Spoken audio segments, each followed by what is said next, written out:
Well, today we're talking about positive versus negative risk on projects. But first, we want to talk about what a risk really is. So a risk is an uncertain event or condition that, if it does occur, can present a positive or negative effect on one or more of the project objectives. So think about if a positive effect on a project would be what we consider an opportunity. A negative effect on the project would be considered a threat. So think of opportunities could be too much of a good thing on a project and a threat being too much of a bad thing. So what's an example of these? So an opportunity on a project, think of possibly a marketing campaign for your company.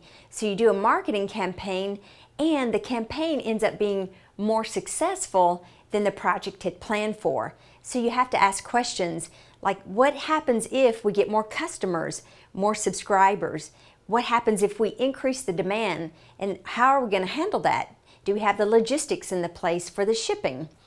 A negative threat would be, what happens if you have a campaign and you have the orders and something happens to the shipping, maybe the trucks or the transportation, something happens with the transportation. So that could be a threat to that marketing campaign. So let's talk about some of the strategies that we would use to handle the opportunities and the threats on our projects. So we look at the risk, and let's take the negative effects first. So what are the strategies for those negative impacts or negative risk on our projects? First of all, we may choose to avoid the risk. And what that means is we want to eliminate it totally. Just make sure we don't incur that risk on our project. So we want to eliminate the threat and protect against the impact. We may choose to transfer the risk to a third party together with the responsibility or ownership of that risk. Think of an insurance policy where you're actually having to pay a premium for someone to take that risk on. We also may choose to mitigate the risk, and what that means is we're trying to reduce the probability or the impact of that risk. And the fourth one is we may choose to accept it. And what that means is we acknowledge the risk and we're not really going to take any action unless that risk occurs. And then, so let's take a look at the positive risks that may happen on our projects and some strategies for those.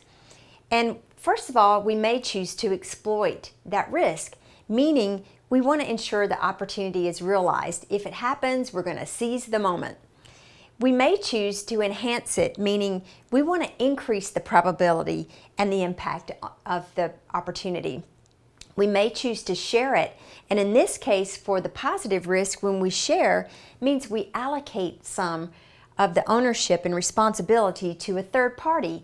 So that may be more like a partnership, where we partner with a company or firm where we're leveraging their expertise for a certain thing.